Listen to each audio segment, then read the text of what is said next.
فاروق اشرف جب جب جو بھی کہتے ہیں تب تب وہی کرتے ہیں.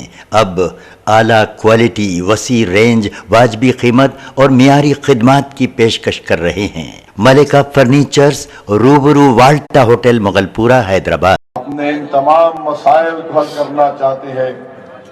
یہ بہت ضروری ہے کہ آپ کی اپنی ایک آواز اتر پردیش کے ویدھان سبھا میں جائے. میں آپ کے سامنے ذمہ داری کے ساتھ عرض کر رہا ہوں کہ اس ریاست میں آپ کے سامنے ہے کہ سماج وادی پارٹی کی حکومت تو بنی اور اس نے کس کے لیے کام کیا وہ آپ کے سامنے ہے. جب کبھی بہوجن سماج کی حکومت بنی تو کس سماج کو عزت ملی، ان کی جان کا تحفظ ہوا، وہ آپ کے سامنے ہے. جب غلطی سے بی جے پی کو اقتدار ملا تو انہوں نے کیا کیا کارنامے انجام دیے، وہ ریکارڈ بھی آپ کے سامنے ہے.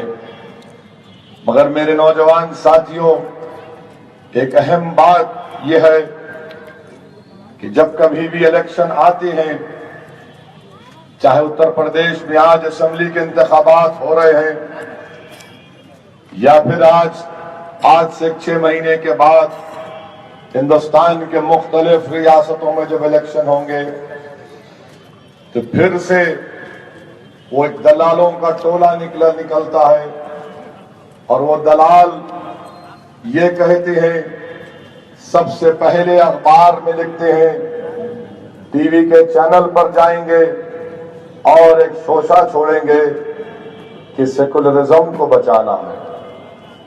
یہ وہی دلال ہیں. اس کے بعد یہ کہیں گے یہ لوگ جو دلالی بھی کرتے ہیں، منافقت بھی کرتے ہیں اور اقتدار کی کرسیوں پر بیٹھنے والے ظالموں کے پیر بھی چاٹتے ہیں، جن کے دل میں غریب اور مظلوم عوام کی تکالیف کا کوئی پاس و لحاظ نہیں رہتا. یہ صرف اپنے ذاتی مفادات کی تکمیل کے لیے، اپنے سیاسی آقاؤں کی مرضی کو پورا کرنے کے لیے یہ شوشہ چھوڑ دیتے ہیں کہ دیکھیے سیکولرزم کا کیا ہوگا. اس کے بعد کہتے ہیں کہ بی جے پی کو روکنا ہے اور پھر اس کے بعد کہتے ہیں کہ مجلس اتحاد المسلمین جو آئی ہے یہ ووٹ کاٹنے کے لیے آئی ہے، اس کا فائدہ سیکولرزم کو نہیں ہوگا. میرے بھائی، اگر میں اتر پردیش کی تاریخ کو یہاں پر بیان کرنا شروع کروں تو یہ وہ تاریخی جگہ ہے، بغیر کسی کا نام لیے بڑی عزت کے ساتھ اور ذمہ داری کے ساتھ عرض کر رہا ہوں، یہ وہی تاریخی جگہ ہے جہاں برسوں پہلے ہم سے کہا گیا تھا کہ عملی سیاست میں حصہ مت لو، ہم تمہارے جان اور مال کا تحفظ کریں گے. عملی سیاست سے دستبردار ہو جاؤ، سردکوشی اختیار کرو، ہم تمہارے مذہبی عبادت گاہوں کی حفاظت کریں گے، ہم نوجوانوں کے مستقبل کو روشن کریں گے. مگر آج اسی تاریخی مقام سے میں کھڑے ہو کر ان تمام ذمہ داروں سے پوچھتا ہوں کہ بتاؤ، برسوں پہلے جو فیصلہ لیا گیا تھا عملی سیاست سے سبزکوشی کا یا عملی سیاست سے دستبرداری کا، اور جس کے حق میں دستبردار ہوئے، ان تمام سیکولر پارٹیز نے 70 سال میں کیا کیا؟ کون سے 4 چاند میرے گھر میں لا کر لگا دیے؟ کون سا مجھ کو فائدہ پہنچایا؟ جی بی پنت اتر پردیش کے چیف منسٹر تھے تو 24 اور 25 دسمبر کی رات 1949 کو کیا ہوا ہم دیکھتے ہیں. اس کے بعد ایک مسئلہ چل پڑا، پھر تاریخ نے وہ مناظر بھی دیکھے کہ کیسے یہاں پر اختلافات اور انسانیت کا قتل عام ہوا، کیسے ملک میں ایک ہلچل سی مچ گئی. بتاؤ، جب سیکولرزم کسی کو یاد نہیں آیا. آج سیکولرزم کی بات جو لوگ کرتے ہیں اور یہ کہتے ہیں کہ مجلس اتحاد المسلمین سیکولرزم کو کمزور کرنا چاہتی ہے. میرے بھائی مجھے یہ تو بتا دو کہ ٹھیک ہے، میں مانتا ہوں کہ ہندوستان میں اگر سب سے بدنام کوئی شخص ہے اس کا نام اسد الدین اویسی ہے. میں مانتا ہوں کہ سب سے بڑا فرقہ پرست اگر کوئی شخص ہے ہندوستان میں تو اس کا نام اسد الدین اویسی ہے. میں جب مان رہا ہوں کہ میں بدنام ہوں، میں فرقہ پرست ہوں، تو بتاؤ جو سیکولر ہیں، جو دودھ کے دھلے ہوئے ہیں، تم نے کیا کیا؟ تمہارے کارنامے کیا ہیں؟ آخر کیا وجہ ہے کہ ہندوستان میں، ہمارے ملک میں آج آپ اٹھا کر دیکھ لیجئے کہ سینسس کی رپورٹ آتی ہے اور سینسس کی رپورٹ یہ کہتی ہے میرے بھائی کہ اس ملک میں جس وطن عزیز کو ہم نے اپنے خون سے سینچا، جس وطن عزیز کی آزادی کے لیے ہمارے اسلاف نے اپنی جان کی بازی لگا دی، جس وطن عزیز میں کھلی فضاؤں میں سانس لینے کے لیے ہمارے بزرگوں نے اپنی گردنوں کو قربان کر دیا، آج سینسس کی رپورٹ یہ کہتی ہے کہ مسلم اقلیت کی آبادی 17 کروڑ ہے، جس میں سے 12 کروڑ کے پاس نوکری نہیں ہے، نان پرفارمنگ کام کرتے ہیں. اس کا ذمہ دار کیا میں ہوں؟ بتاؤ جو لوگ مجھ پر الزام لگاتے ہیں، بتاؤ جب تم لوگ دلالی کرتے ہو اقتدار کی کرسیوں پر بیٹھنے والوں کی، تم ان کے پاس جا کر خوشامد کرتے ہو، بتاؤ اس کا ذمہ دار کون ہے؟ پھر کہاں سے انصاف ہوا؟ میرے عزیز دوستوں اور بزرگوں، میری بات کو ذہن نشین کر لیجئے کہ ووٹ دینا نہیں دینا یہ تو آپ کے اختیار میں ہے، مگر میں آپ کے سامنے بڑی گزارش کر رہا ہوں کہ میری ان باتوں پر غور و فکر کریے اور ووٹ کا صحیح استعمال کریے، اپنے ووٹ کو ضائع ہونے مت دیجیے. یہ سیکولرزم اور فرقہ پرستی کی بحث میرے مرنے کے بعد بھی چلتی رہے گی، اگر میں ہٹ بھی جاؤں گا تو چلتی رہے گی. یہ سیکولرزم اور فرقہ پرستی کی بحث ہی ہم تمام کو پیچھے کر دیا. ہمارے مسائل کبھی سامنے نہیں آتے، جب الیکشن آتا تو اعلان ہو جاتا سیکولرزم کا، الیکشن ختم ہو جاتا تو اس کے بعد یادو پریوار کا کام ہوتا. ارے آخر سیکولرزم کی جب بات کرنے والوں الیکشن ختم ہونے کے بعد سیکولرزم ختم کیوں ہو جاتا؟ اس کے سوال، میرے سوال کا جواب یہ تمام دلال لوگ نہیں دے سکتے. میرے بھائی آپ تھوڑی دیر کے لیے سوچئے، لکھنؤ کی پارلیمنٹ کی سیٹ سے یہاں سے راجناتھ سنگھ کامیاب ہو گئے، اتر پردیش کے 70 لوک سبھا کی سیٹوں پر بی جے پی کامیاب ہو گئی. اس کا ذمہ دار کون ہے؟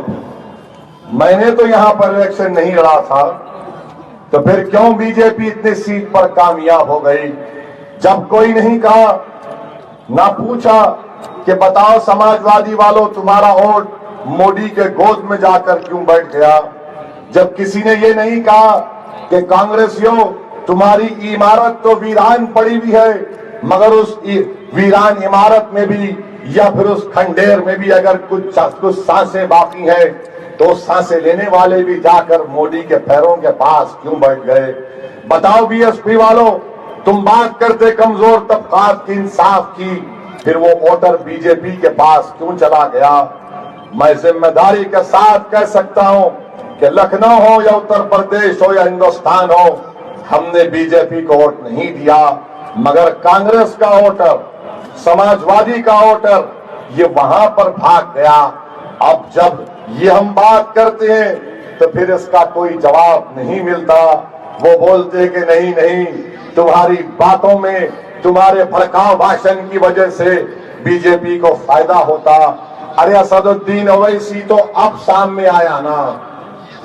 پچھلے 65 سال سے جو لوگ تقاریر کر رہے تھے، بتاؤ ان کا اثر کیوں نہیں ہوا؟ 65 سال سے جو لوگ ہر مقام پر کھڑے ہو کر تقاریر کرتے تھے، مظلوم عوام کے لیے بات کرتے تھے، تو پھر کیا ہوا کیا تمہاری زبانوں میں اثر نہیں تھا؟ کیا تمہاری زبانوں میں یا تمہاری زبان سے حق اور سچائی بیان نہیں ہوتی تھی؟ آخر کیا وجہ ہے کہ جب ہم کھڑے ہو کر ملت مظلومہ کی بات کرتے ہیں تو فوراً فرقہ پرستی کا الزام ہم پر لگا دیا جاتا؟ میرے بھائی یاد رکھیے کہ فرقہ پرست وہ لوگ ہیں جو غریبوں کو ان کا حق نہیں دیتے، فرقہ پرست وہ لوگ ہیں جو محلوں میں ترقی نہیں کراتے، فرقہ پرست وہ لوگ ہیں جو ہم کو سیاست میں ہمارا حصہ نہیں دیتے۔ ارے میری لڑائی کسی مذہب کے خلاف تھی نہ ہے نہ کبھی رہے گی انشاءاللہ تعالی۔ میری لڑائی کیا ہے؟ میری لڑائی یہ ہے میرے بھائی سنیے، میری لڑائی سماجی انصاف کی لڑائی ہے، میری لڑائی معاشی انصاف کی لڑائی ہے، میری لڑائی سیاسی انصاف کی لڑائی ہے، میری لڑائی اپنی تہذیب کے تحفظ کی لڑائی ہے، میری لڑائی اپنی زبان کی حفاظت کی لڑائی ہے، میری لڑائی رسم الخط کے تحفظ کی لڑائی ہے، میری لڑائی خیالات کی آزادی کی لڑائی ہے، میری لڑائی یہ ہے کہ میری آواز کو سنا جائے، میری لڑائی یہ ہے کہ مجھے میرا حق ملے۔ اور یہ جب سب باتیں میں کرتا ہوں اس لیے کرتا ہوں کہ مجھے ہندوستان کے سنویدھان پر بھروسہ ہے، اور ان تمام باتوں کی تمانیت ہندوستان کا آئین یا سنویدھان آپ کو ہم کو دیتا ہے۔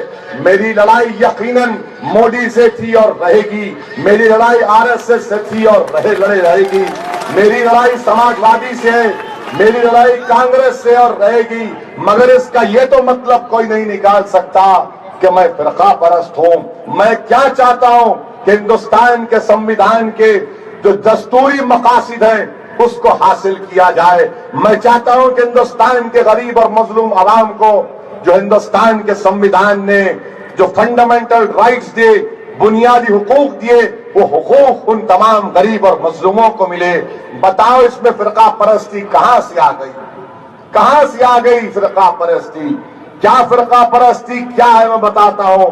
فرقہ پرستی یہ ہے کہ ووٹ ہمارا لیں گے اور جب مظفر نگر جلے گا تو آواز کوئی نہیں کھولے گا، ووٹ تو لے لیں گے مگر سکول نہیں کھولیں گے، ووٹ تو لے لیں گے گورنمنٹ کے اسپتالوں میں صحیح انتظامات نہیں کریں گے، جب اسپتال اور سکول کا مطالبہ کریں گے تو پولیس کے تھانے کھول دیں گے۔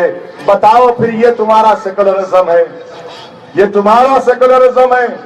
تمہارا سیکولرزم پکار کر تم سے اس رپورٹ میں کہہ رہا ہے۔ میں جو آپ کے سامنے بتا رہا ہوں یہ رپورٹ آج سے 5 دن پہلے دہلی میں بین الاقوامی ایک مشہور حقوق انسانی تنظیم ہے ایمنسٹی انٹرنیشنل نے رپورٹ کو جاری کیا۔ اب جو مجھ پر فرقہ پرستی کا الزام لگا رہے ہیں، جو اکھلیش یادو کے ساتھ بیٹھ کر واہ واہ کر رہے ہیں، بہت اچھا ہے، ایسا لگ رہا تھا کہ کوئی مشاعرہ ہو رہا ہے اور شاعر اکھلیش کی تعریف میں کہہ رہا ہے، اور یہ پورے کے پورے واہ واہ واہ واہ دوبارہ ارشاد۔ کبھی یہ رپورٹ بھی تو پڑھ لو دلالو، کبھی یہ رپورٹ بھی تو پڑھ لو۔ اگر اس رپورٹ کو پڑھنے کے بعد انسانیت تم میں جاگ جائے گی تو اس کے بعد تم اویسی کو کہنا کہ فرقہ پرست ہے۔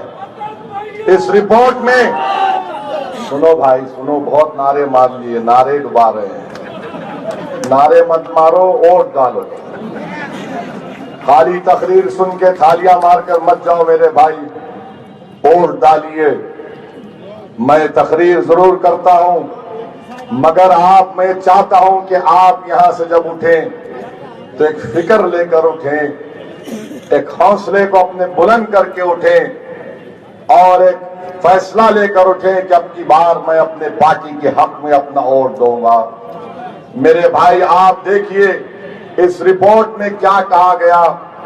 اس رپورٹ میں ان 7 خواتین کا ذکر ہے جن کی اجتماعی عصمت ریزی کی گئی تھی مظفر نگر کے فسادات کے دوران۔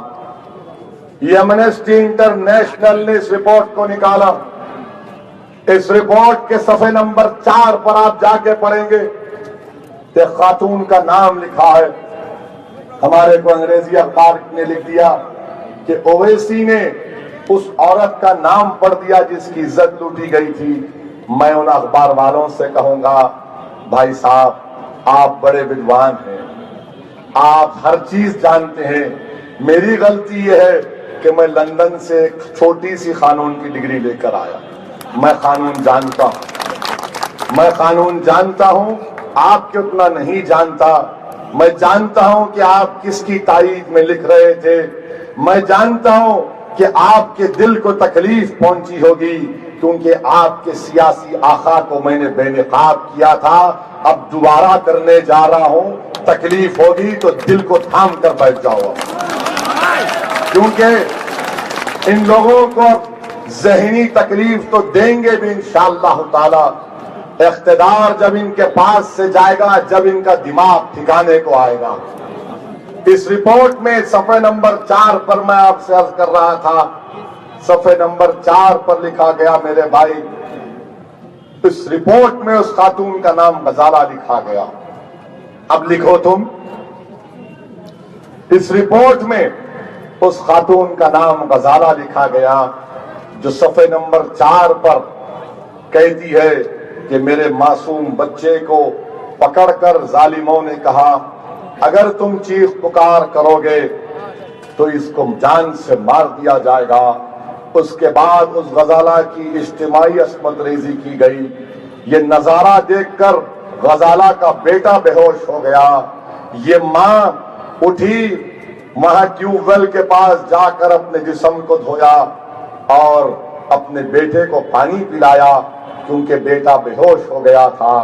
آج وہی غزالہ اس ایمنسٹی انٹرنیشنل کی رپورٹ میں کہہ رہی ہے کہ 2 سال ہو گئے کورٹ میں چارج شیٹ ڈال کر، اور چارج شیٹ ڈالنے کے بعد بھی اب تک مقدمہ آگے نہیں بڑھتا۔ یہ غزالہ کہتی ہے، بانو کہتی ہے، چمن کہتی ہے کہ جو 5 لاکھ سپریم کورٹ کے بولنے پر سرکار نے دیے، اس میں 3 لاکھ تو خالی کورٹ کو آنے جانے میں اخراجات ہو گئے۔ جن کے اجتماعی عصمت ریزی ہوئی تھی، میرے بھائی اگر کوئی یہاں پر لائر ہے، وکیل ہے، تو میری بات کی تصدیق کرے گا کہ سی آر پی سی کی سیکشن 309 یہ کہتی ہے کہ اگر ریپ کے کیس میں چارج شیٹ ڈال دی جاتی ہے کورٹ میں تو 2 مہینے کے اندر مقدمہ ختم ہونا چاہیے۔ یہ اکیلیش سرکار 2 سال سے ان ظالموں کو سزا نہیں دلوا سکی، اور اسی رپورٹ میں وہ خواتین پکار کر کہہ رہی ہیں کہ سماجوادی کا کام، سماجوادی کا وکاس سب ایک ڈرامہ ہے، ایک ناٹک ہے۔ وکاس کس کا ہوا وہ بتاؤں گا۔ ان 7 خواتین میں سے 2 خواتین نے تو کورٹ میں جا کر کہہ دیا کہ ہم ان ظالموں کو نہیں جانتے۔ ان 2 خواتین میں سے ایک خاتون کا شوہر، انڈین ایکسپریس اخبار میں اس کا بیان چھاپا گیا، اس نے کہا شوہر اپنی بیوی کے بارے میں اور اپنی بے بسی کے بارے میں اور اپنی اولاد کے جان کے تحفظ کے بارے میں اپنی بے بسی کا اظہار اس طرح کرتا ہے۔ جا کر انٹرنیٹ سے انڈین ایکسپریس اخبار کی رپورٹ کو دیکھ لینا۔ شوہر کہتا ہے کہ ہم بے بس تھے، ہمارے پاس کوئی مدد کرنے کو نہیں آیا، ہم نے اپنی اولاد کی جان بچانے کے لیے میں نے اپنی بیوی سے کہا کہ جاؤ، جا کر کورٹ میں کہہ دو کہ تم ان کو نہیں جانتے۔ ارے میں اتر پردیش کی عوام سے کہنا چاہ رہا ہوں کہ اگر کوئی عورت کی عزت لوٹی جاتی ہے، کسی مذہب یا سماج سے اس کا تعلق ہو، وہ اتنا بڑا گناہ ہے کہ کوئی اس کو معاف نہیں کر سکتا۔ ذرا اپنے سینوں پر، اگر یہاں پر بیٹھنے والے تمام کے تمام عزت دار لوگ ہیں، میں جانتا ہوں نوجوان بیٹھے ہیں، بزرگ بیٹھے ہیں، ذرا اپنے دل پر زور ڈال کر دیکھو اور خیالات کی ان دنیا میں جاؤ کہ وہ عورت تمہاری سگی بہن تھی، وہ تمہاری سگی بہن تھی۔ جب اس کا شوہر یہ کہتا ہے کہ میری مدد کرنے کو کوئی نہیں آیا، کون سا وکاس ہوگا؟ کون سا وکاس ہوگا میرے بھائی؟ کیا امن ہوگا؟ یہ ایمنسٹی انٹرنیشنل کی رپورٹ کہتی ہے ان 7 خواتین میں سے ایک خاتون جس کا نام عیشا تھا وہ پچھلے سال ایک بچے کو پیدا کیا اور بچے کی پیدائش کے دوران اس کا انتقال بھی ہو گیا۔ اکھلیش یادو کی سرکار اور یہ جو دلال مجھے فرقہ پرست کہتے ہیں، ووٹ کاٹنے کے لیے آیا کہتے ہیں، کیا یہ عورتوں سے تم انصاف نہیں کرو گے دلالوں؟ کیا اکھلیش یادو کی چمچا گیری کرنے والوں، کیا تم اس انصاف کی بات نہیں کرو گے؟ تم اویسی پر الزام پہ الزام لگاتے ہو، لگاؤ اس پر الزام، میں خاموش نہیں بیٹھوں گا، میں رکنے والا نہیں ہوں، مگر مجھ پر الزام لگانے سے پہلے اپنے گریبانوں میں جھانک کر تو دیکھ لو کہ جس کی تائید میں تم کھڑے ہو اس نے انصاف کے لیے کیا کیا۔ اور میرا ماننا یہ ہے کہ اتر پردیش میں خود اتر پردیش پولیس کا ریکارڈ یہ کہتا ہے کہ اکھلیش کے 5 سال کے دور اقتدار میں 200% عورتوں کے بلاತ್ಕಾರ کے واقعات میں اضافہ ہوا۔ جب 5 سال میں 200% عورتوں کے بلاತ್ಕಾರ کے واقعات میں اضافہ ہوا تو بتاؤ دلالو، تمہارا آقا، تمہارا ماسٹر، تمہارا باس کون سا کام کر رہا تھا؟ لکھنؤ کا یہ نیا بادشاہ اس تخت پر بیٹھ کر اتر پردیش کی خواتین کی جان اور مال کی حفاظت کرنے میں ناکام ثابت ہوا۔ اور میں پیغام دینا چاہتا ہوں آج کے اس جلسے سے میری ان عزت دار ماں اور بہنوں کو، چاہے وہ کسی مذہب یا سماج سے ان کا تعلق ہو، اگر کبھی بھی آپ کو ضرورت پڑے گی ظالموں سے مقابلہ کرنے کے لیے تو اس گناہگار کو، اس پاگل کو یاد کرنا۔ اگر تم اتر پردیش کے کسی کونے پر ہوگے تو میں دور کراؤں گا انشاءاللہ تعالی۔ میرے بھائی، یہ کام آج سماجوادی سرکار یہ 5 سال کے وکاس میں ہوا۔ جب 7 میں سے ایک کا انتقال ہو گیا، 2 کورٹ میں جا کر اپنا بیان تبدیل کر دیا۔ اکھلیش یادو کہتے ہیں انصاف کو بھولو، پریشر کوکر لے لو۔ انصاف کو بھولو اور پریشر کوکر لے لو۔ میں سوچتا ہوں کہ کیا یہی انصاف ہے؟ میرے عزیز دوستو، یہی تو مزاج ہمارا بنا کر رکھ دیا۔ اس تاریخی جگہ پر کہا گیا تھا برسوں پہلے کہ عملی سیاست سے سبدوش ہو جاؤ، ہم تمہارا تحفظ کریں گے۔ اس کے بعد جب ہم نے نوکریاں پوچھی تو انہوں نے کہا کیوں نوکریاں چاہیے؟ ہم اردو میں شعر بول دیتے ہیں۔ ہم خوش ہو گئے کہ دیکھو واہ واہ کیا شعر بول دیے۔ جب ہم نے کہا رے اردو کا شعر بول دیے، اردو سکول تو کھول دو، تو کہا نہیں، اردو کا خاتمہ کر دیں گے۔ جب ہم نے کہا سکول کھولو انگریزی میڈیم کے تو وہ نہیں کھولتے۔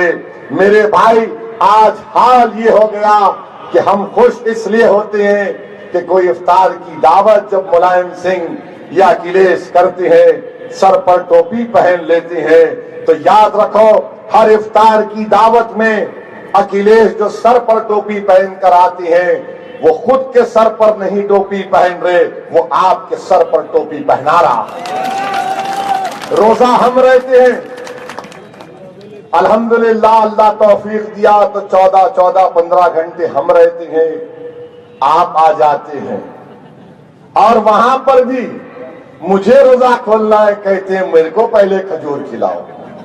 فوٹو والے سامنے ہوتے ہیں اور ہمارا بھائی خوش ہو جاتا ہے، میری فوٹو آئے گی، گھر میں اماں کو دکھاؤں گا، ابا کو دکھاؤں گا، محترمہ کو دکھاؤں گا، واٹس ایپ پہ شیئر کروں گا، فیس بک پہ لائک آ جائیں گے۔ ارے میرے بھائی، تو اتنا معصوم ہے کہ تجھ کو یہ لوگ لوٹ رہے ہیں، تجھ کو یہ لوگ لوٹ رہے ہیں برسوں سے۔ نام مختلف ہوں گے مگر لوٹ رہے ہیں، ٹھگ رہے ہیں۔ میرے عزیز دوستوں اور بزرگوں، اتر پردیش میں کیا کیا نہیں ہوا۔ 16,000 کروڑ کا پولیس کا بجٹ ہے اتر پردیش کا۔ 16,000 کروڑ میں 200% بلاತ್ಕಾರ کے واقعات میں اضافہ ہوا، 30% کڈنیپنگ میں اضافہ ہوا۔ اور پھر بتائیے پیسہ کہاں جاتا ہے؟ اور پھر اکھلیش کہتے ہیں اپنے 2012 کے مینیفیسٹو میں کہا کہ ہم مسلم علاقوں میں کیمپ کروائیں گے تاکہ ان کو پولیس میں نوکریاں مل سکیں۔ میرے بھائی، اتر پردیش وہ واحد ریاست ہندوستان میں جہاں پر پولیس کے منظور شدہ جائیدادوں میں 55% جائیدادیں خالی ہیں، 1,90,000 جائیدادیں خالی پڑی ہوئی ہیں۔ اگر یہ کیمپ کرواتا تو مسلمان نوجوان کو نوکری ملتی، دلت کے نوجوان کو ملتی، کشواہا کو ملتی، موریہ کو ملتی، پاسی کو ملتی، ٹھاکر کو ملتی، برہمن کو ملتی، مگر کسی کو نہیں ملی۔ اگر کسی کو نوکری ملی تو یادو پریوار کو ہی ملی۔ یہ حقیقت ہے، یہ بالکل حقیقت ہے۔ 1,90,000 جائیدادیں خالی پڑی ہوئی ہیں۔ یہ وکاس کی بات کرتے آج کے اس جلسے میں جو پولیس کے عہدیدار انتظامات میں مصروف ہیں، اکھلیش یادو، آپ کو تو چاہیے تھا کہ ان کی بونس دیتے، ان کو تنخواہ بڑھا دیتے۔ یہ 2 آدمی کا کام کر رہے ہیں، مگر آپ کی سرکار کون سا وکاس کرتی ہے؟ آپ جائیے تو فوراً کہیں گے کہ میں نے لکھنؤ سے آگرہ روڈ بنائی، جو اس پہ چلے گا مجھے ووٹ دے گا۔ چلیے آپ اور ہم ساتھ چلتے ہیں گاڑی میں، آپ ٹائم میں جائیے، میں پیچھے آتا ہوں بغیر سیکورٹی گارڈ کے۔ چلیے لکھنؤ سے آگرہ جاتے ہیں، کہاں تک جائے گی روڈ یہ؟ اور کیا کہتی ہیں کہ 302 کلومیٹر روڈ کے لیے 13,000 کروڑ روپے خرچہ کیے گئے، 13,000 کروڑ خرچہ کیے گئے۔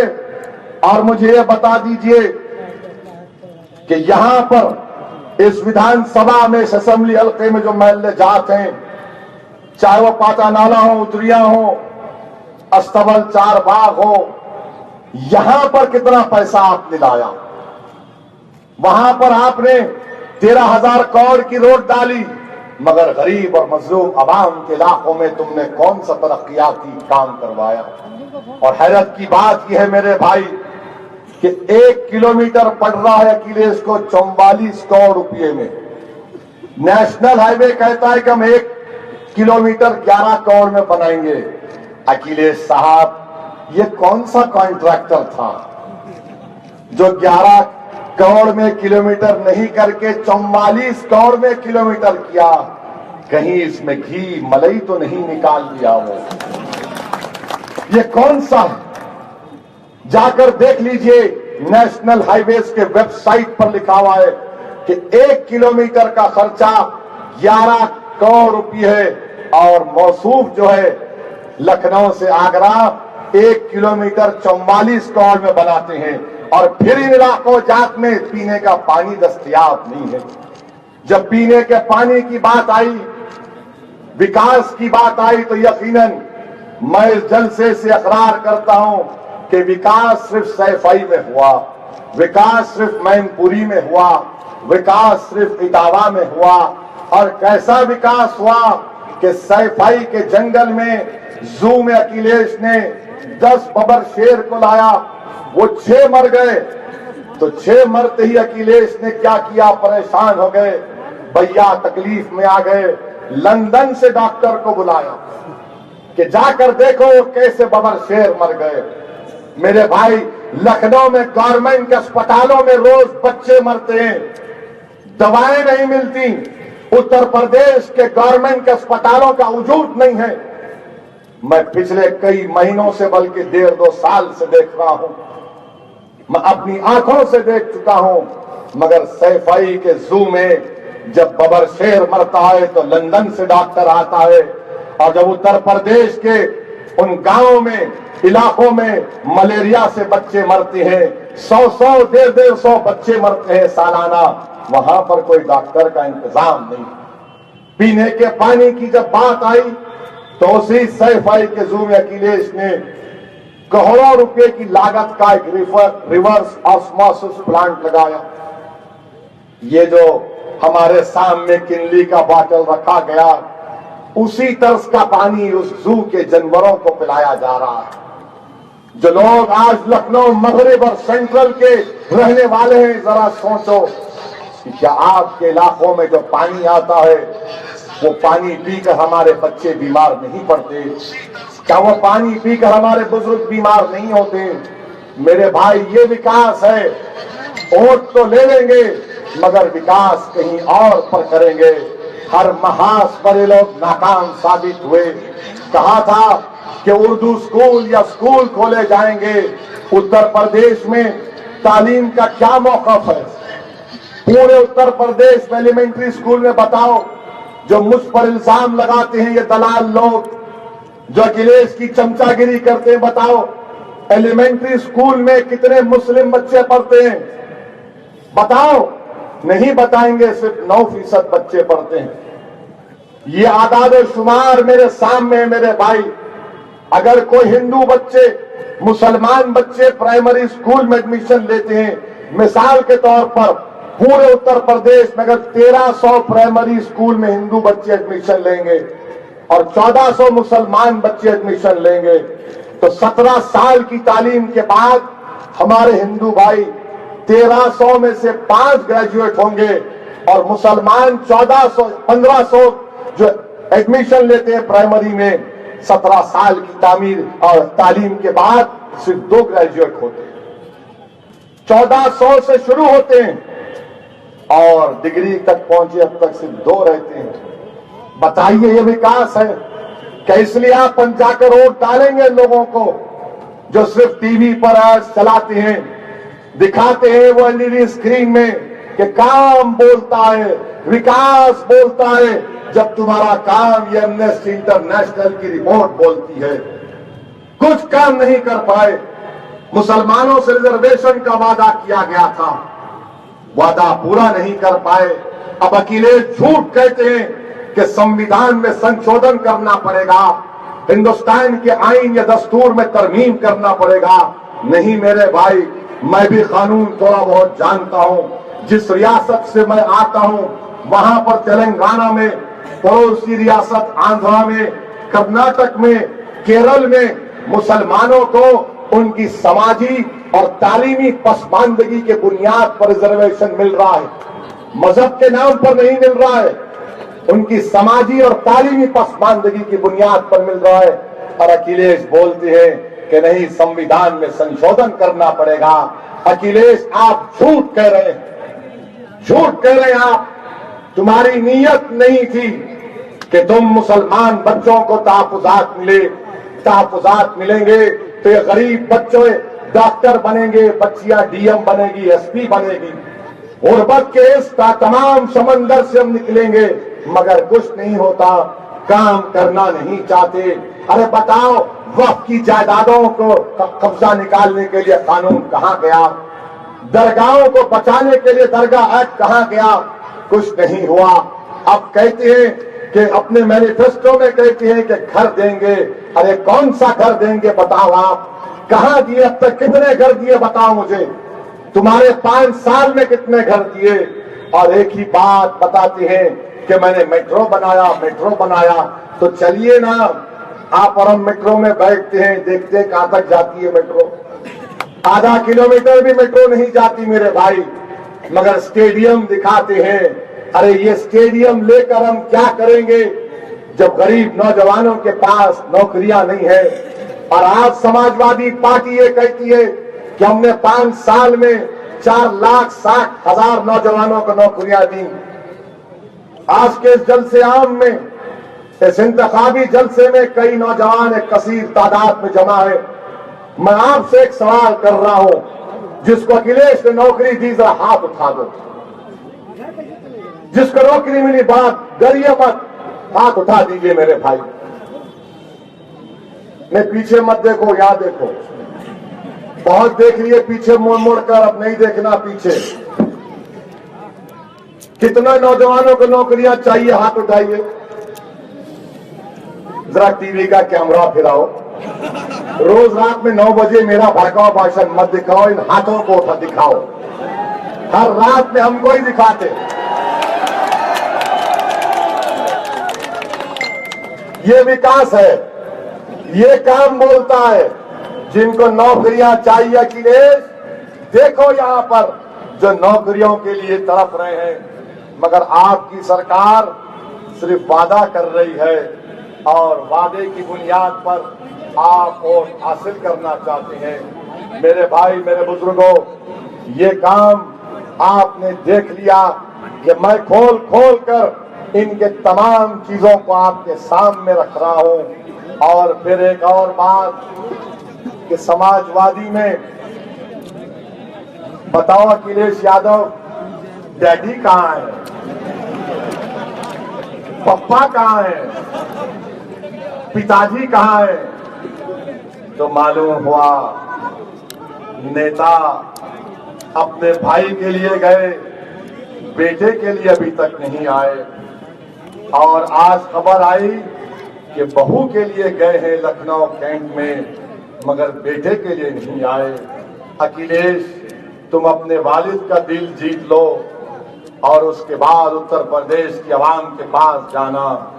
جو والد تم سے ناراض ہے، بتاؤ میرے بھائی، ہماری تہذیب اور تمدن کا حصہ یہ ہے کہ ہم اپنے بڑوں کی عزت کرتے ہیں، بڑوں کو اپنا سمجھتے ہیں، مگر یہ اقتدار، یہ گندی سیاست کیا کیا کارنامے انجام دے رہی ہے اتر پردیش میں۔ اسی لیے میرے عزیز دوستوں اور بزرگوں، اپنے اتحاد کو مضبوط کریے، ڈرنے اور گھبرانے کی ضرورت نہیں ہے۔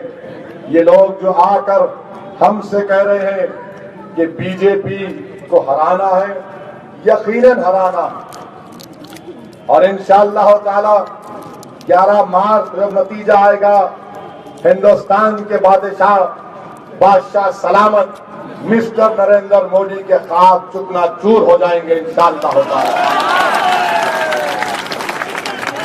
اقتدار نہیں ملے گا لکھنؤ میں انشاءاللہ تعالی، آپ کا مکھیہ منتری نہیں بنے گا بی جے پی کا، مگر آپ کے سامنے ایک بات عرض کر رہا ہوں، عرفان ہمارے کینڈیڈیٹ ہیں، اور پھر یہاں پر جو کینڈیڈیٹ ہیں لکھنؤ سینٹرل میں، آخر وقت پر سازش کی گئی۔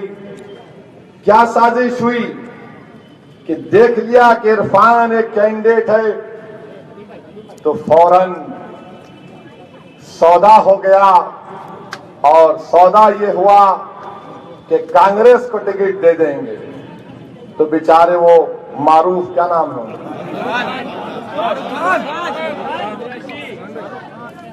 بیچارے معروف کو اتار دیا، ان کو 2 دن کے لیے دولہا بنایا، اس کے بعد بولا نہیں نکاح ہوگا، واپس آ جائے۔ وہ بیچارہ دولہا بن کر بہت آگے بڑھ گئے تھے۔ تو ڈیل یہ ہے کہ معروف ہوگا تو برجیش پاٹھک کامیاب کو کرانا ہے۔ یہ ڈیل ہے کہ لکھنؤ سینٹرل سے مجلس کی کامیابی کو روکا جائے اور یہاں سے بی جے پی کے امیدوار کو کامیاب کروایا جائے، کیونکہ کانگریس نے بی فارم دیا ان کو، اور دینے کے بعد کہہ دیا کہ نہیں ہمارے امیدوار نہیں ہے۔ مقصد یہ ہے کہ یہاں سے بی جے پی کو کامیاب کروایا جائے۔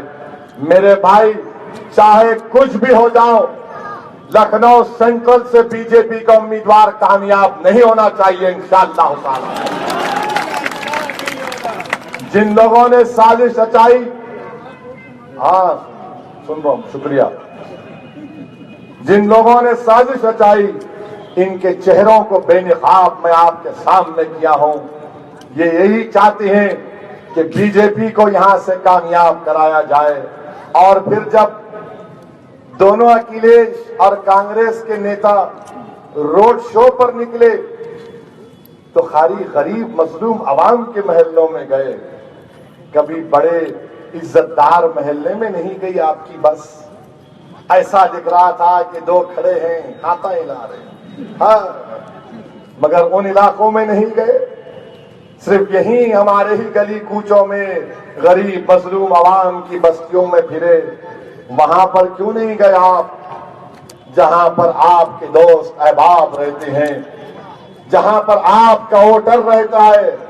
میرے بھائی، پہچانو ان لوگوں کو، جن کا مقصد کیا ہے؟ جن کا مقصد یہ ہے کہ سیاسی طور پر آپ کی آواز کو کمزور کر کے رکھ دیا جائے، یہی ان کے اصلی عزائم ہے۔ اور پھر ہمارے وزیر اعظم روز نئی بات کرتے، روز نئی بات کرتے۔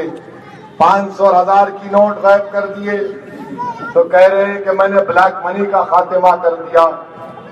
کل جموں کشمیر میں ادھم پور میں میں سلام کرتا ہوں اس فوج کے میجر کو، اس 30 سالہ فوج کے میجر کو، جس کا ایک 4 سال کا بچہ بھی ہے، جس نے پاکستان سے آئے ہوئے دہشت گردوں سے مقابلہ کرتے ہوئے اپنی جان کی عظیم قربانی دے دی۔ بتاؤ وزیر اعظم، آپ نے کہا تھا نوٹ بندی کے بعد ٹیررزم ختم ہو گیا، مگر ٹیررزم تو چل رہا ہے مسٹر مودی، ٹیررزم تو چل رہا ہے۔ اور 2016 میں پاکستان سے ہندوستان میں 222 دہشت گرد گھسے۔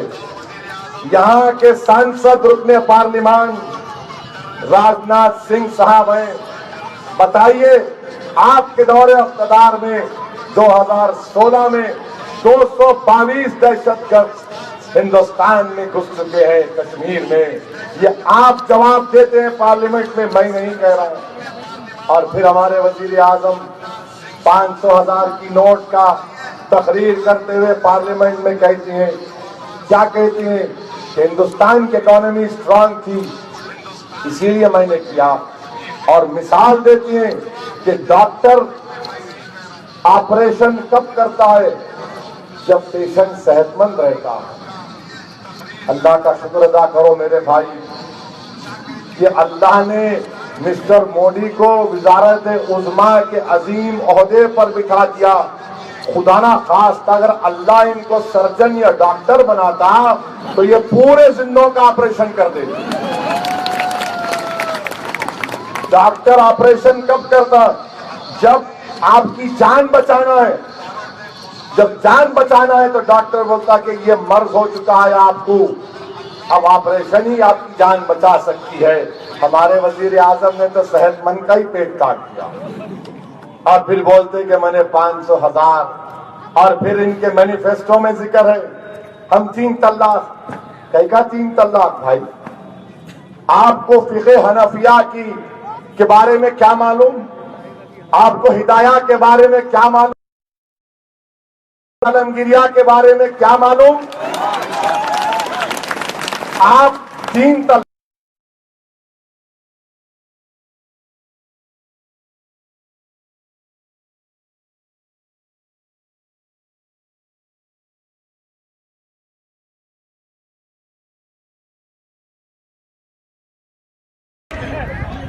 پورا ہم پہ، جب بہت بڑھیا ہے تو ووٹ بھی ڈالنا۔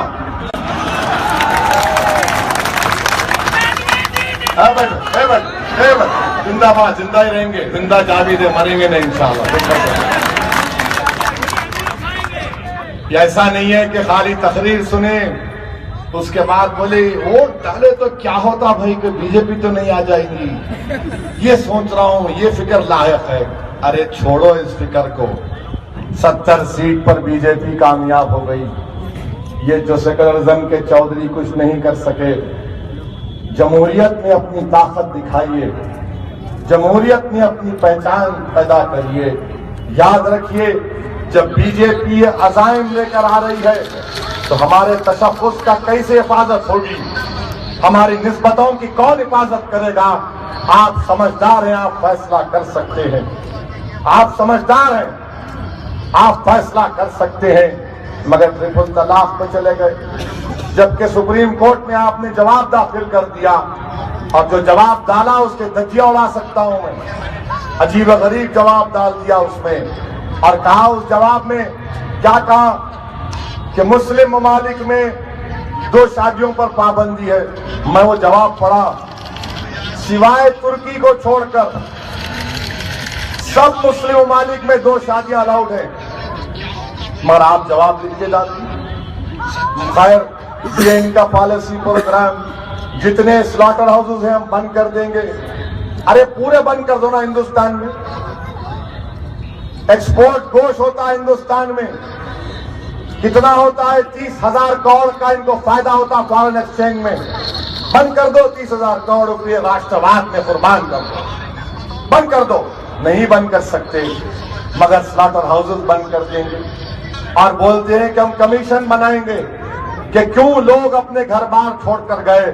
ارے تم کمیشن اس لیے بناؤ کہ اتر پردیش کا نوجوان پڑھ لکھ کر اپنے روزگار کی تلاش میں اپنے گاؤں کو, اپنے گھر کو, اپنے شہر کو چھوڑ کر بمبئی, دلی, کلکتہ, بنگلور کیوں چاہتا ہے, اس کے لیے کمیشن بنانا تھا. مگر کمیشن بنائیں گے تو اس میں فرقہ پرستی کو لے کر آئیں گے. میرے بھائی, میں آپ سے ذمہ داری کے ساتھ کہہ رہا ہوں کہ اکھلیش میں اور مودی میں کوئی فرق نہیں ہے. یہ ایک سکے کے دو رخ ہیں, یاد رکھیے. الیکشن ختم ہو جائے گا تو اختر علی مان نے صحیح کہا کہ بہار میں یہی ہوا. میں اختر علی مان پکارتے رہے کہ اپنے ووٹ کو ضائع ہونے مت دو, کم سے کم اپنے 8-10 نمائندوں کو کامیاب کرو جو تمہاری آواز اسمبلی میں جا کر ان لوگوں کے سامنے مسائل کو اٹھائے گی, ان کو جھنجھوڑے گی. مگر آج بہار میں کیا ہو رہا ہے, مہا گٹھ بندھن تو کامیاب ہو گیا, مگر جب کوئی غریب اور مظلوم جا کر کہتا ہے کہ اردو اسکولوں کی 1 لاکھ سے زائد جائیدادیں خالی پڑی ہوئی ہیں, ٹیچروں کا انتظام کریے, تو مہا گٹھ بندھن کی سرکار بولتی ہے کہ کیا کہیں کا ٹیچر کا انتظام, ہم نے بی جے پی کو روک دیا بہار میں, اب تم جا کر گھر میں آرام سے سو جاؤ. یہی کہا گیا. پوچھو آپ اختر علی مان سے, جب جا کر کہا گیا کہ مسائل ہے, کہا کیا مسائل ہے, ہم نے بی جے پی کو ہرا دیا. یقیناً میرے بھائی ہم بی جے پی کو ہرائیں گے, مگر میری زندگی کا مقصد, ووٹ ڈالنے کا مقصد نہ صرف بی جے پی کو ہرانا ہے بلکہ اپنے محلوں کی ترقی کروانا ہے. اپنے بچوں کو جھوٹے الزام میں جو جیل میں سڑ رہے ہیں ان کو چھڑانا ہے. میرے علاقوں میں اسکول کی ضرورت ہے, میرے علاقوں میں پانی کی ضرورت ہے. یہ سب چیزیں چاہیے ہم کو. ہمارا مقصد لا کر کہتے ہیں کہ لیجئے الیکشن آ گیا, میری طرح ایک شخص کو پکڑ لیں گے جو شیروانی پہنا ہوگا یا کرتا پائجامہ, سر پہ ٹوپی ہوگی, فوراً ان کو لا کر ایک پھول کا ہار پہنا دیتے ہیں اور کہتے ہیں کہ آپ ہی سیکولرزم کو بچا سکتے ہیں. اور بیچارہ ہمارا معصوم بھائی کہتا ہے اے شمشیر نکل جائے گی, ملک پر آنچ آنے نہیں دیں گے. کتنے زخم جسم پر پڑ گئے اندازہ ہی نہیں ہم کو. اب کوئی جگہ باقی نہیں رہی شمشیر مارنے کی, یاد رکھو. جسم میں خون باقی نہیں رہا, خون تک چوس لیے, سوچ کو ختم کر دیا. اب کہتے ہیں کہ تم سوچنا بھی نہیں, ہماری طرح جو ہم دیں گے تم اس طرح سوچو. ہماری سوچ پر بھی پابندی لگا دی گئی. میرے بھائی, ہمارے خیالات کی آزادی پر پابندی لگا دی گئی.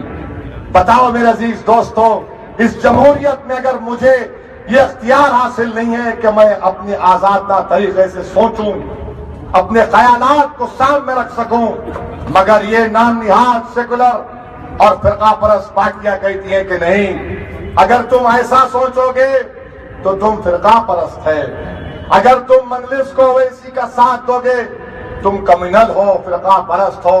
بی جے پی بولتی یہ آتنکوادیوں کی تائید کرتا.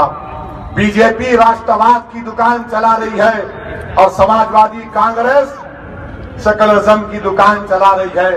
میرے بھائی, ان ساہوکاروں کو بند کرو, یہ دکانوں کو بند کرو. مجھے نہ ان کے راشٹرواد کی سرٹیفکیٹ کی ضرورت ہے, نہ ان کے سیکولرزم کی ضرورت ہے. ارے میرے پیر کی دھول ان دکانوں سے اچھی ہے, میں اب لینے تیار نہیں ہوں. ہم نے بہت کچھ دیا ان لوگوں کو مگر انہوں نے ہم سے انصاف نہیں کیا. آپ اپنے ووٹ کی اہمیت کو جانو میرے بھائی, اپنے ووٹ کی اہمیت کو جانو. بی جے پی تو ہارے گی انشاءاللہ تعالی, یقیناً ہارے گی. یہ متروں بولے, بھائیوں بہنوں بولے, کیا بولے, 56 انچ کا سینہ بولے, 15 لاکھ کی جگہ 30 لاکھ بولے, کچھ ہونے والا نہیں.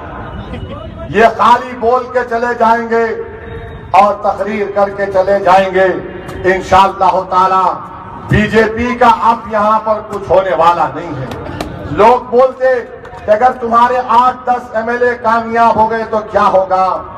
میرے عزیز دوستوں اور بزرگوں، تلنگانہ میں میری پارٹی کے 7 MLA ودھائک ہیں، منسٹر نہیں ہے، مگر ہم نے 1 سال پہلے یہ کام کیا، وہ تو بہت کام کیے، اللہ کا کرم تھا، اس کی نظر کرم تھی، اللہ نے توفیق دی، ہم جا کر چیف منسٹر کے پاس بیٹھے، ایسے ہی بلدیہ کا الیکشن آ رہا تھا، چیف منسٹر نے ہم کو بلایا، ہم نے کہا چیف منسٹر صاحب اردو زبان کے لیے کچھ کرنا پڑے گا، تو چیف منسٹر نے کہا اویسی صاحب تجویز پیش کرو۔ میں نے کہا چیف منسٹر صاحب ہماری تجویز یہ ہے کہ تلنگانہ میں آپ ایک ریزیڈینشل سکول بنائیے، 6ٹھی جماعت سے 12ویں جماعت تک انگریزی میں پڑھائیے، اس میں رہنے کا، کھانے کا اور کپڑوں کا انتظام فری کرائیے، بچوں کی علیحدہ بلڈنگ ہوگی۔ میرے بھائی 2 میٹنگ کے بعد میں شکر گزار ہوں ہمارے تلنگانہ کے چیف منسٹر کا کہ انہوں نے منظوری دی۔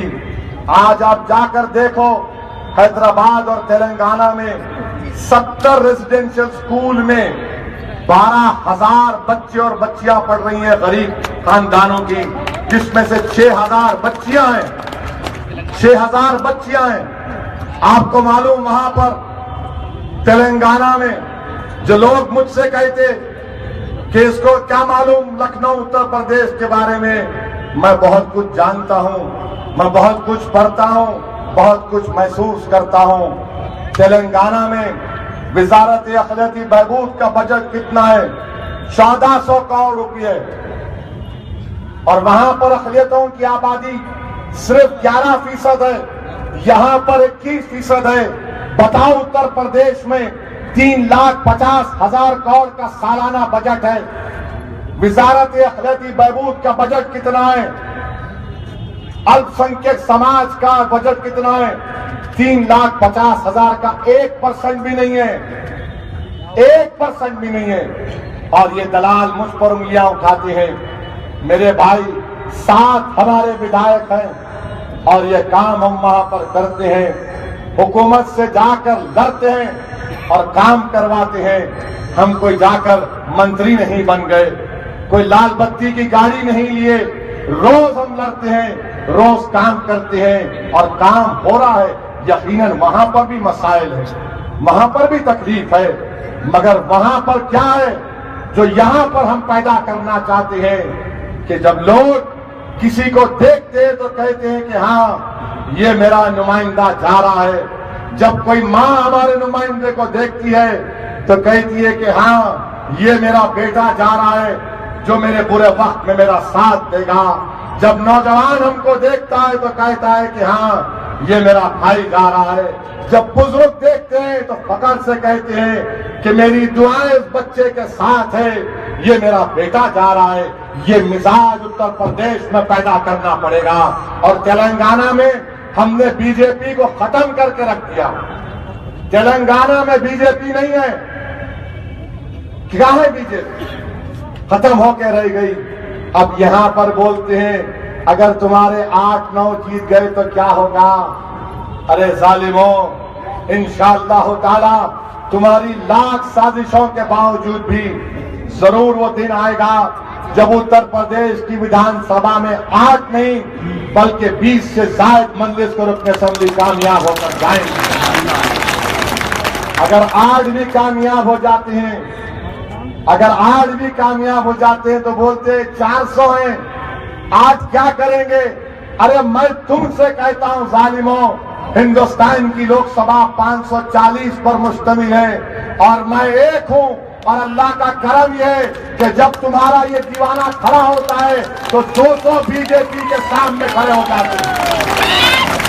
اپنی زبان سے الفاظ ادا کرنے سے پہلے پورے بی جے پی کے مہاراج سنت سب کھڑے ہو جاتے، بیٹھ پاکستانی دہشت گرد۔ اور اللہ کا کرم یہ ہے کہ میں نمرود اور فرعون کی آنکھوں میں آنکھیں ڈال کر حق کی بات اللہ مجھ کو کرا۔ یہ کام ہم کو کرنا ہے۔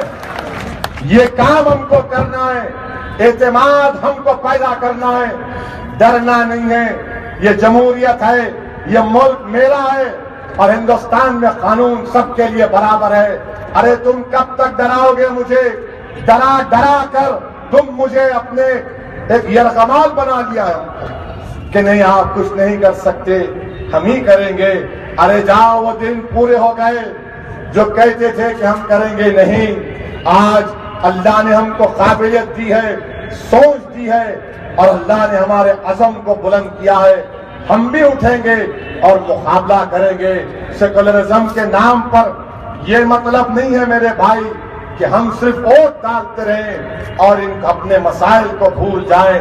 یقیناً لکھنؤ کی سیٹ سے بی جے پی کی ناکامی ہونی چاہیے، میں آپ سے کہہ رہا ہوں۔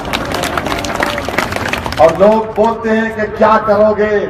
میں ان سے کہوں گا کہ میرے رسول رحمت صلی اللہ علیہ وسلم نے 1400 سال پہلے ہم تمام کو مجھے معلوم ہوا کہ میں نے علماء سے سب سنا، اپنے شیخ کے پیر کے پاس بیٹھ کر سنا کہ رحمت العالمین نے ارشاد فرمایا کہ اگر تم کو معلوم ہو جائے کہ قیامت آنے والی ہے تب بھی تم بیج بونا مت بھولو۔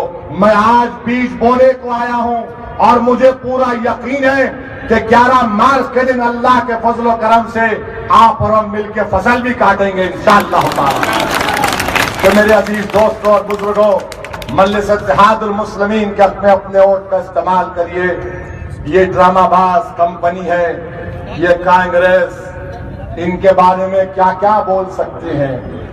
کسی نے ایک واٹس ایپ پر جوک بھیجایا اور کہا کہ اس کا نام کیا ہے جو اپنے باپ کی بات نہیں سنتا۔ میں بولا یہ کیا ہے بھائی؟ تو بازو لکھا تھا اس کا نام اکھلیش ہے۔ اس کا نام کیا ہے جو کسی کی بات نہیں سنتا؟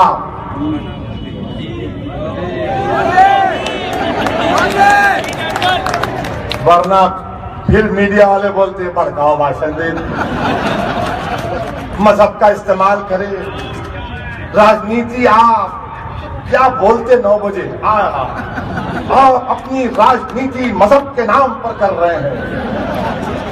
اور میرے کو اندر سے ہنسی آتی، بولو جلدی بولو، اور بولو۔ ہمارے میڈیا والوں پلیز، آپ کے میڈیا کمپنی میں 100 کی تعداد میں آپ کی نوکریاں جا رہی ہیں، آپ کے اخبارات کو ٹی وی کو ایڈورٹائزمنٹ نہیں مل رہا ہے۔ اب تو موڈی درشن کم کر دو، اب میرا بھڑکاؤ بھاشن دکھاؤ، لوگ اخبار بھی خریدیں گے اور شوق سے دیکھیں گے بھی مجھے، کیونکہ میں اسمارٹ بھی ہوں، ہینڈسم بھی ہوں۔ تو میرے بھائی، کم سے کم آپ مجلس اتحاد المسلمین کے لیے دعا بھی کریے۔ ووٹ تو آپ کا دینا ہے، مگر میں آپ سے وعدہ کر کے جا رہا ہوں کہ میں ہمیشہ اتر پردیش کو آتا رہوں گا۔ اللہ جب تک جسم میں حیات رکھے گا، جب تک زندگی وفا کرے گی، جب تک اللہ میری زندگی کی شمع کو ان ظالموں کے طوفانوں میں جلاتا رہے گا، میں تمہارے درمیان میں رہوں گا میرے بھائی۔ اور میں وعدہ کر رہا ہوں کہ جس طرح کاشی رام نے مظلوم عوام کو ایک عزت دلائی، انشاءاللہ تعالی سعود الدین اویسی محنت کرے گا۔ عزت کا تو دینے والا رب ہے، مگر محنت کرنا اللہ میرے ہاتھ میں دیا ہے۔ اللہ مجھے توفیق دے گا، میرے لیے دعا کریے، میں اپنی زندگی آپ کے درمیان میں گزاروں گا۔ فاروق اشرف جب جب جو بھی کہتے ہیں تب تب وہی کرتے ہیں۔ اب اعلیٰ کوالٹی، وسیع رینج، واجبی قیمت اور معیاری خدمات کی پیشکش کر رہے ہیں۔ ملکہ فرنیچرز، روبرو والٹا ہوٹل، مغل پورہ، حیدرآباد۔